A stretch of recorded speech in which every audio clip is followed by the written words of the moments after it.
Erev Tov, and to those listening perhaps from overseas in the US or elsewhere, it may still be time to say Boker Tov. I always feel, or at least I should say, these days, as we are in the midst of the war, I unfortunately feel, as I'm sure we all do, that I have to add a caveat, and that is that when I say Boker Tov, or in the case of us that are privileged to be here in Eretz Yisrael, just to add the caveat of course, keeping it in perspective, or as much of an Erev Tov as it possibly can be at this particular point. I just would like to begin the same way that I began when I had the privilege of presenting 2 weeks ago, to thank both Chana, whom I see here, and Rabbi Sam Shore for putting all of this together. It really, I just know for myself, and I do not want to speak for anybody else, it gives me tremendous chizuk just to have this opportunity to share and to learn words of Torah together, and just seeing all of us come together itself really is a wonderful opportunity for chizuk. This morning I would like to, or this evening I should say, like to learn with you a specific text. Before we do, however, I would like to, just by way of introduction, review with you what I believe to be an inspiring insight of Rav Soloveitchik, which does not directly relate to our Divrei Chizuk, or the topic of our Divrei Chizuk today, but it does indirectly, and I think in of itself can really give all of us tremendous chizuk. At least I hope that is the case.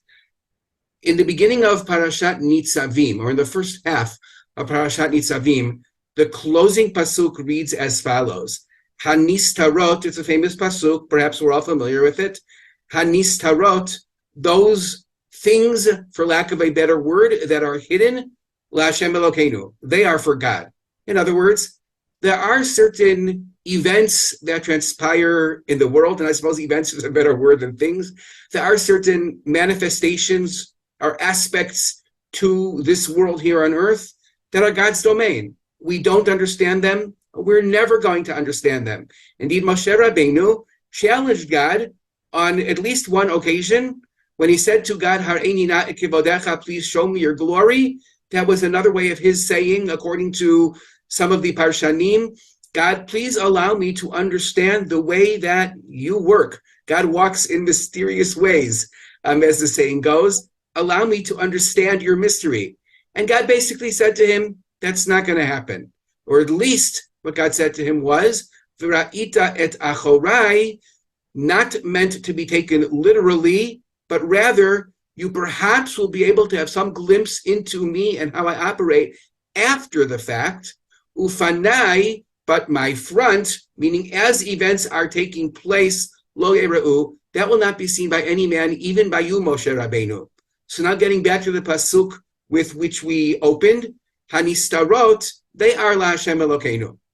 But the pasuk continues, V'haniglot, those that are revealed, Lanu ulvanenu ad olam, they are for us to understand forevermore. Rav Soloveitchik reminds us that if you take a look in a Sefer Torah, in an actual Sefer Torah, the words Lanu ulvanenu, for us and our children, actually have dots written over the words. Rav Soloveitchik's understanding is that whenever we have dots over a letter or a word, it is signaling to us to stop and to think. Just think about it for one moment. In other words, there's more to it than meets the eye. The most classic example of this, at least the one that comes to my mind immediately, is not the first in the Torah, I believe, but it is when Yaakov and Esav have their reunion after being away for a couple of decades. And among other things, the Torah tells us about Esav, Vayishakehu, with a kuf, which means that he kissed him. He kissed Yaakov, fitting with, or in keeping with, the theme of the way that Chazal tend to portray Esav, which is he was not as good of a guy as he may come out to be upon a cursory reading of the text. They changed the word to Vayishakehu with a chaf instead of a kuf. And by the way, indeed, in Ivrit, the letter kuf, which should be pronounced kof, I believe, and a kaf, or a chaf without a dagesh, are sometimes interchangeable. So it's not really too much of a stretch. Otherwise, Chazal would not have said it. But somehow they managed to imply that the word Vayisha, or to stress that the word Vayishakehu not only means he kissed him, of course he did, but Vayishakehu, he also bit him. That, I think, is the classic case. There are dots over the word Vayishakehu. Here, in our text, there are dots over the words Lanu Ulevanenu. And so Rav Soloveitchik explains that one needs to take a hard look at it. The words Lanu Ulevanenu become an equalizer. In other words, don't only read the pasuk to be saying, on one hand, Hanisarot Lashem Elokeinu, but the flip side of the coin is, Haniglot Lanu Ulevanenu ad Olam. Rather, Lanu Ulevanenu is a modifier of both of those realms, both the Hanistarot and the Haniglot. Or putting it another way, Hanistarot Lashem Elokeinu, Haniglot Lanu Ulevanenu. Think about those words, Lanu Ulevanenu. You may think they are Lanu Ulevanenu, but the truth of the matter is that while it is true that we may be able to grasp some events that transpire in the world on some level, Lanu Ulevanenu, at the end of the day, they too are also Lashem Elokeinu. And the flip side of the equation, Hanistarot Lashem Elokeinu, they too, in some way, on some level, will eventually, hopefully become, maybe in keeping with the theme of the pasuk that I quoted before by Moshe Rabbeinu, V'ra'ita et achorai, then indeed, we can't know, but hopefully on some level, we will be able to understand eventually. And in that sense, those two, the Nistarot, will also become Lanu Ulevanenu. It's, I think, pretty obvious to all of us that so much of what is transpiring right now, maybe I should speak for myself, is under the realm, falls under the umbrella of Hanistarot. At the same time, there is this aspect of Haniglot, that one day in Yirtzeh Hashem, these events will somehow become clearer to us as time proceeds as to why they indeed needed to take place. Either way, they are Lanu Ulevanenu on some level, or hopefully will be, but we always need to bear in mind, and I know that it gives me Chizuk, that everything that transpires in this world, whether they are the Niglot or whether they are Nistarot, they are Hashem Elokeinu. It may not necessarily seem that way at all times, and it certainly isn't going to necessarily seem that way for those that unfortunately have been affected on a much closer level than we have, at least not at the moment that they're going through it necessarily. But just knowing that Lashem Elokeinu, that everything indeed is the domain of God, and God indeed is in control of every single thing that transpires in this world, hopefully will be able to give us some chizuk during this time. I shared that simply by way of opening, and now I would like to move on to our main text this morning. And this morning, I should say, I'm sorry, again, this evening, I am, after all, here with you in Eretz Yisrael, in Givat Zev. So indeed, it is after 5 p.m. and not the morning, but be that as it may, I would like to explore together the well-known very first Rashi, or very first Perush of Rashi on Chumash. We will then see that Kli Yakar, a 17th century parshan or commentator, takes issue not with the quote upon which Rashi bases his comment, but rather on Rashi's understanding of the quote. And Rashi tells us as follows. On the words BERESHIT, Rashi reminds us that there are different genres of works, of books. The Torah, according to Rashi's understanding, or according to the source that he will be quoting, this Rabbi Yitzchak, who was an Amora, the Torah is, or falls under the rubric of a book of lists. Some of us that are on this Zoom session now, or will be listening at a later date in the archives or on YouTube, are old enough to remember, of course, a phone book. That is a book of lists. A dictionary is a book of lists. The Chumash, the Torah, is a book of lists. What is that list comprised of? Well, obviously, it's comprised of mitzvot. If that's the case, we now can begin the Rashi. And he writes as follows. Amar Rabbi Yitzchak the Amora stated, If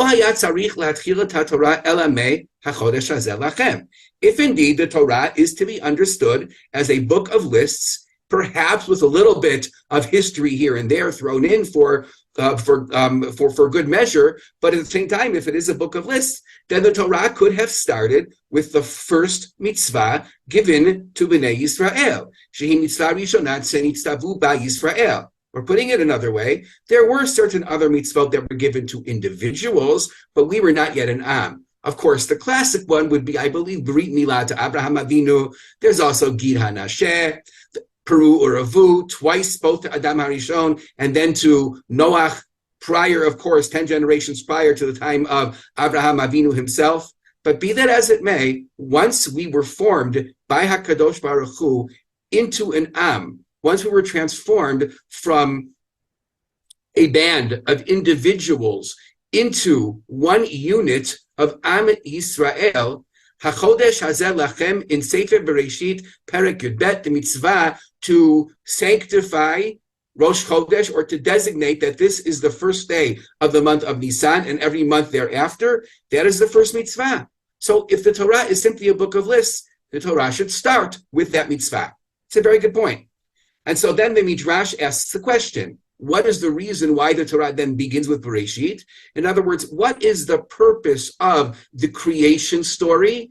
And what is the purpose of everything that transpires after that in the recounting of the story or the history? Why do we need to know, for example, that God, HaKadosh Baruch Hu, told Abraham, Lech Lecha, to pick up and to move to Eretz Canaan, to Eretz Yisrael? Why does any of that matter to us if this is simply a book of lists?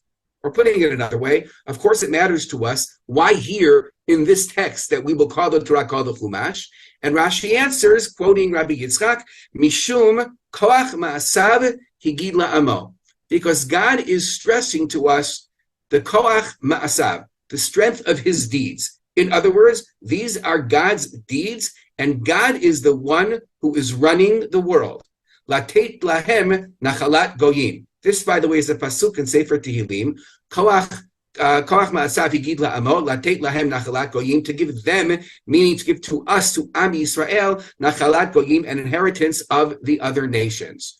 What is meant by that? The way this Rabbi Yitzchak explains it is, she'im yomaru umot ha'olam listimatem. If the other nations of the world, or some nations of the world, will come along and say that we are listim, that we are thieves, as is transpiring right now, shekivashtem artzot shiv'a goyim, for you went ahead and you captured the lands that at the time belonged to the the 7 nations living in Eretz Yisrael. Heim omrim lahem, Bnei Yisrael can answer back to them, take a look. Open up the Chumash, open up the Sefer Torah, and you will see, Kol haaretz shakadosh baruch hu hi.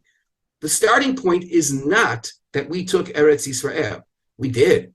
But the starting point is that HaKadosh Baruch Hu created the world, and thereby God himself is the owner of the entire world. It all belongs to God. That is the reason, by the way, given in the Gemara, or the rationale for our reciting a bracha before we partake of food, for example, in this world. We thank HaKadosh Baruch Hu afterwards because of a Gezerat HaKatuv, because of the understanding of the directive that it's sequential of first va'achalta, you will eat, then v'savata, you will be satisfied, and then in that order, uveirachta, you will bless HaKadosh Baruch Hu. So that is the source for blessing God after we partake of food. What is a source for a birkat nehenin, the brachot that we recite before partaking of food, for example? The answer that's given by the Gemara is, it's very simple. It isn't yours, it's God's. And if you eat a food without reciting a bracha, ki'ilu, it's as if you aren't actually, but it's as if you're stealing. It isn't yours. How could you dare eat it? First, you have to take ownership of that. How do you do that? By reciting the bracha. Now, how that works, that of course is an aside, and that's for a different time. But it's the same reasoning. HaKadosh Baruch Hu created the world, unitana la'asher yashar be'enav, and he gave every single piece of the world to whom he wished to give it. We know that he gave Esav certain territory. He gave Am Yisrael, or Abraham Avinu at the outset, our precursor, Eretz Canaan. Birtzono nitana lahem. According to God's will, he then at some point took this particular land, we'll call it Eretz Yisrael, Eretz Canaan in the Tanakh terminology, from them, Ubirsono, and according to God's will, Nitala mehem, he took it from them, Unitana lanu, and he gave it to us. In other words, in order for us to have a rightful claim over the land that can serve as proof that indeed this was given to us, gifted to us, by Hakadosh, none other than Hakadosh Baruch Hu. The Torah therefore starts with the creation story. The world belongs to God. Planet Earth belongs to God. And if so, he has the right to give it to whom he deems. And God indeed deemed that he would give Eretz Canaan to us. And in case any of you are wondering, and maybe some of you have indeed explored this, how this will serve as a proof to those who have no belief whatsoever in the Torah, who don't consider our Torah to be any more authentic than any other work. It's a very good question. One of the understandings that is given is that this isn't necessarily meant to be a proof to them, to Yenim, but rather it's a proof to ourselves. And I think it's fair to say that every one of us, at some point, I would think, at least I know I do, sometimes wonder, not now during the Milchama, but sometimes really, really do wonder about all of this. You open up the Chumash, and to me, that is the ultimate proof. And I believe this is what Rabbi Yitzchak quoted by Rashi means. It is the ultimate proof for me. It is the ultimate proof for you. It is the ultimate proof for a believing Jew that beyond a shadow of a doubt, Eretz Yisrael indeed belongs to us. That's the opening Rashi. However, the Kli Yakar comes along and he tells us that there's something missing here. Because all Rashi's doing is quoting Rabbi Yitzchak. He's quoting the Midrash. That's all very nice. But if the understanding is as basic as Rashi seems to leave it, in other words, leaves it as is, there's something amiss. What is that? And so the Kli Yakar writes as follows. V'kasheh. This Midrash, and Rashi's quoting of it, without delving into it any deeper, is extremely difficult. Why?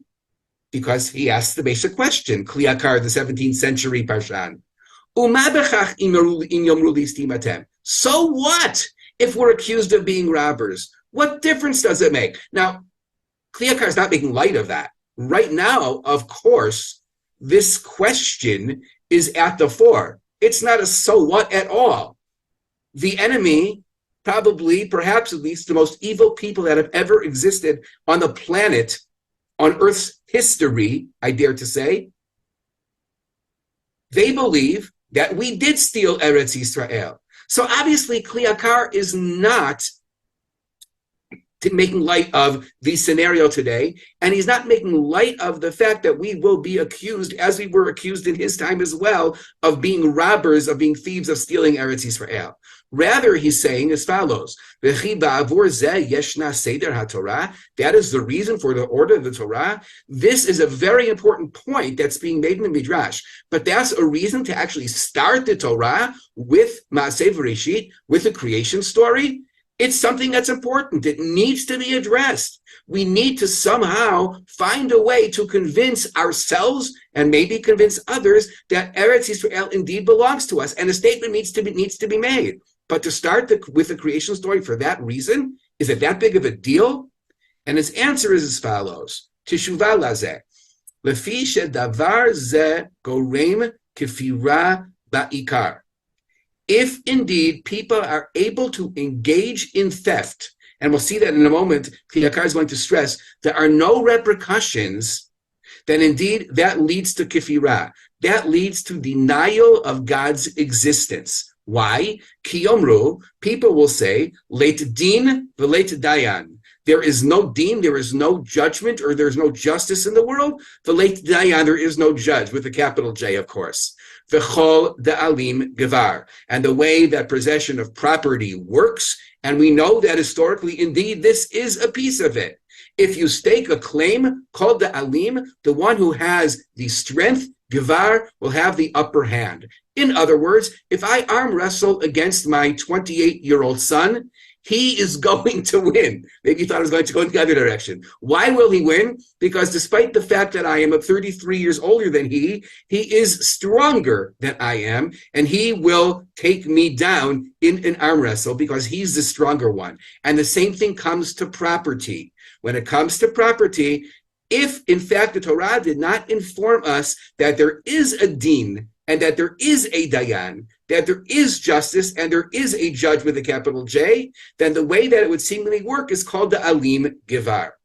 For if the world, and I'm paraphrasing the Kli Yakar, if the world did have a manhig, did have a leader who hamisader inyano v'chulei, that indeed organizes everything and is behind everything, lama lo micha bachem kishelachachtem bizroa derech listiot artzot zayin umot. The other nations could say to us, then why didn't God go ahead and slap you across the face? Why didn't God give you a pachin panim at the very least when you took with a strong hand the lands of the other nations? Why is that the case? They would say it's the case because of late din to late dayan. There are no manifest, visible repercussions of your stealing the land from us. It must be that late din v'late dayan, and therefore you were able to go ahead and do whatever you want. Now, one could take issue with the Kli Yakar and turn it around.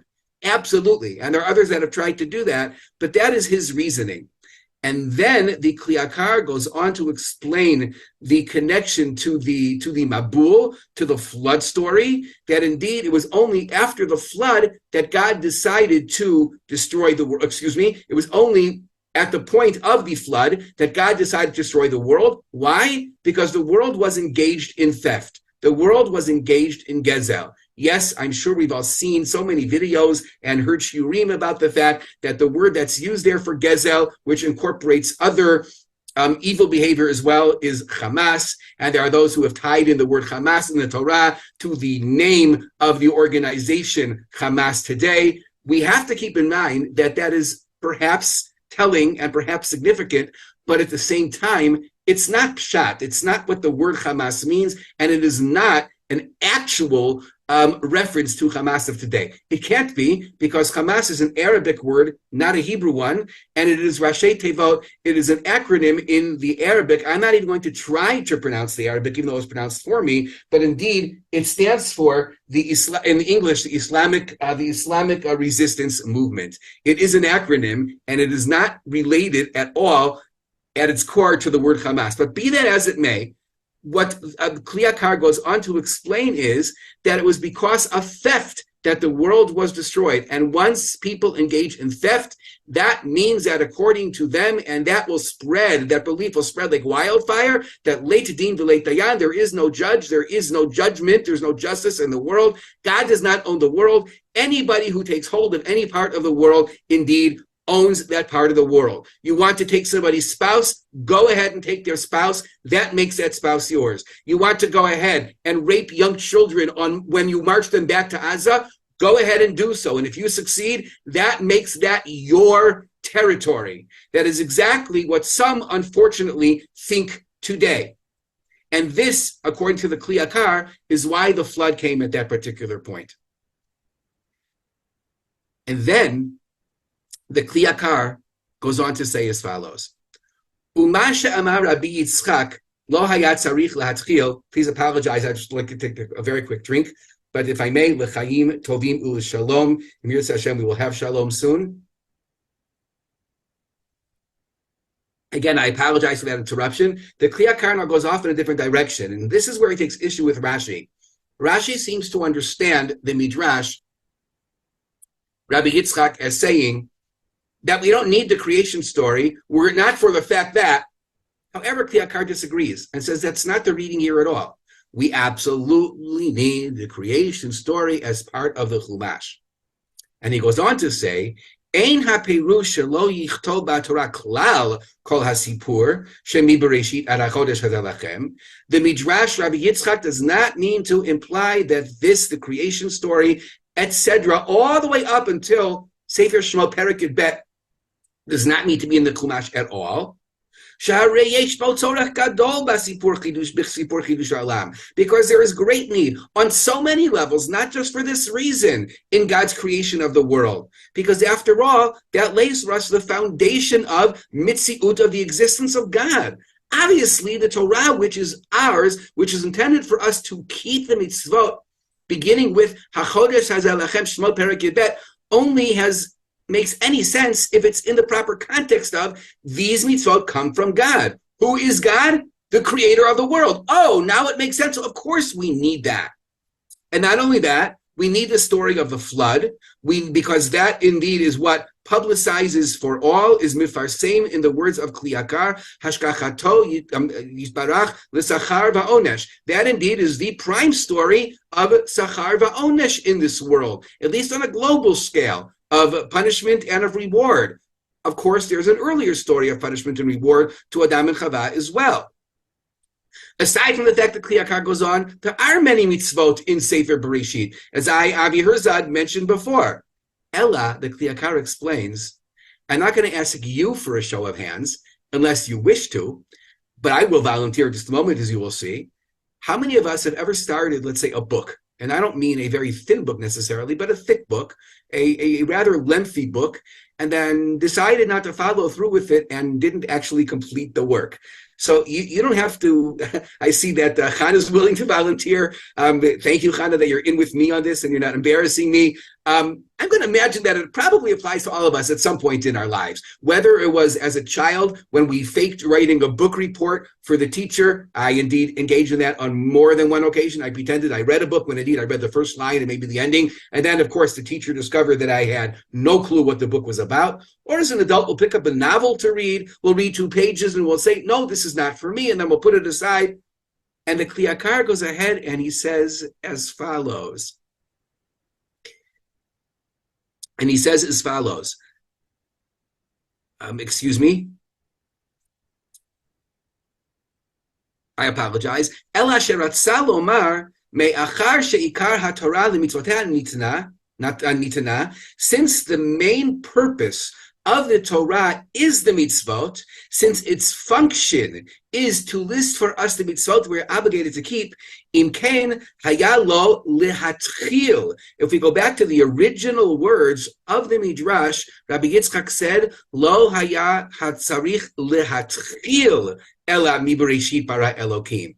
According to the Kliyakar, the point of Rabbi Yitzchak in this Midrash is not that the Torah did not need to record the creation story, v'chulei, etc., up until HaChodesh HaLachem. Rather, it did need to record it, but that should not have been the starting point. Lo hayat tzarich lehatchil b'mitzvah rishon, ela b'mitzvah rishona, except for the first mitzvah.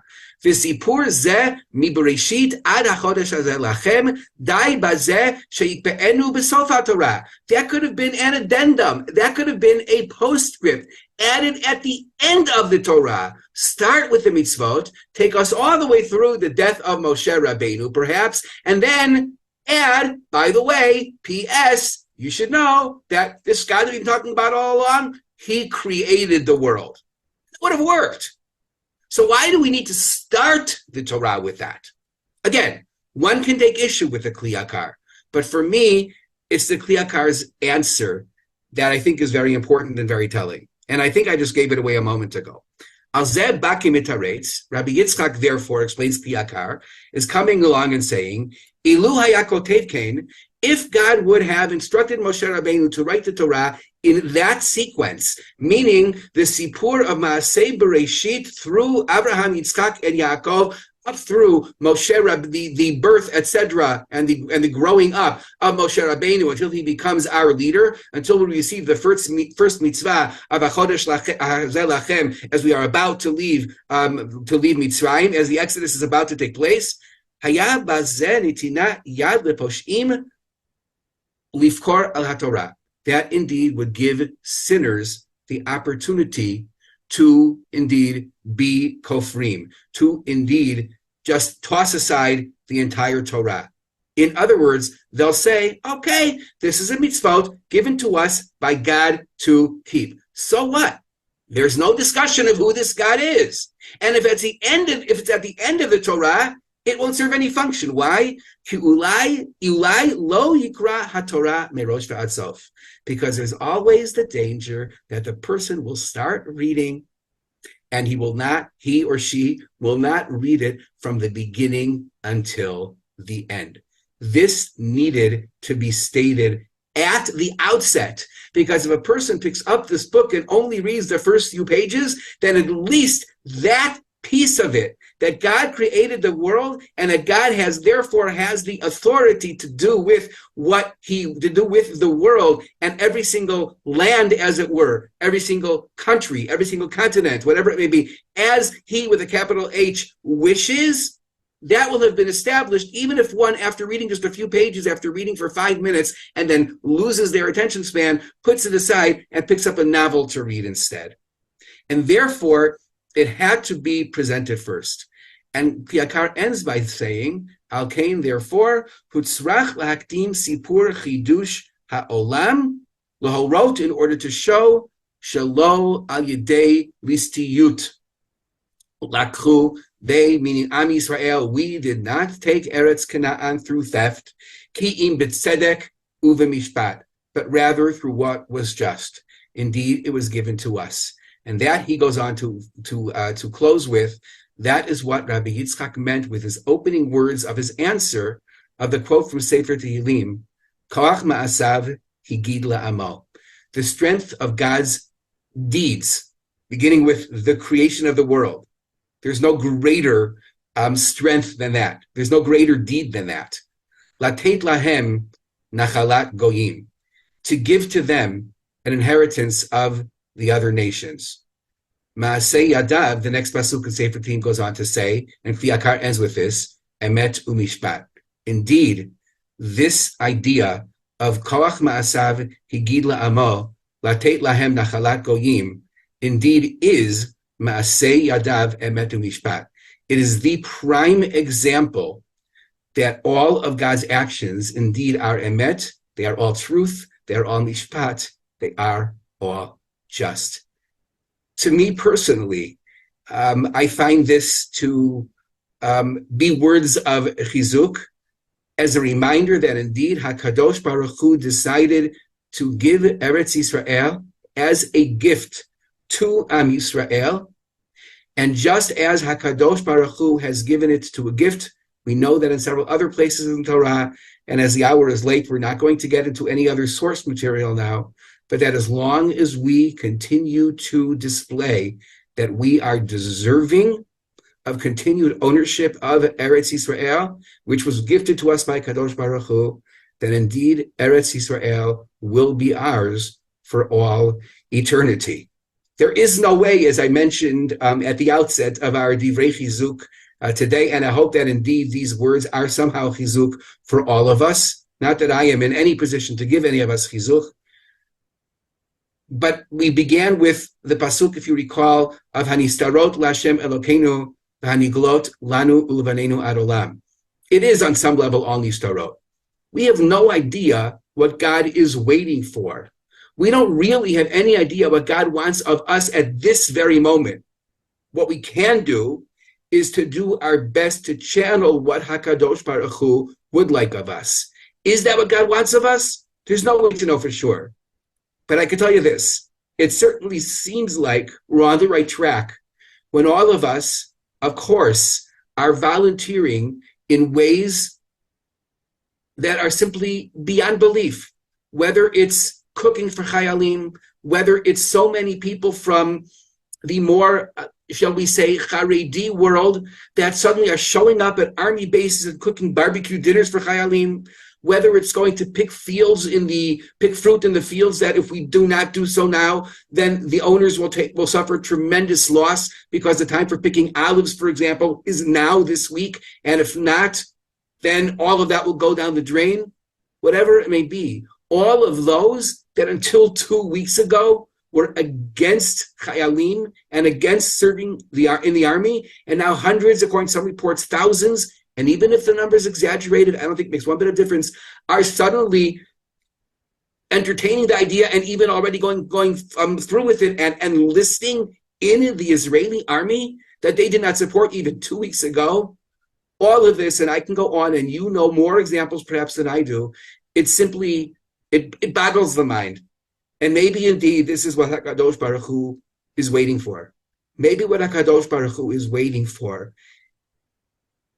is for us to display all of us, regardless of our bent, regardless of our level of religiosity, Chiloni, Dati, Ashkenazi, Sfaradi, Israeli, Olim that are now Israelis, such as myself and all of us that are Zochim, that are privileged to live in Eretz Yisrael, those that are still in diaspora, whatever the case may be. Perhaps what HaKadosh Baruch Hu wants from us right now is to see that we indeed are all pulling together. And if we do, we can't know, but who knows? Maybe just one day, the nistarot that are transpiring right now will also indeed be transformed into haniglot. Either way, Be'ezrat Hashem, Lanu ulvanenu ad olam, Eretz Yisrael will be ours forevermore.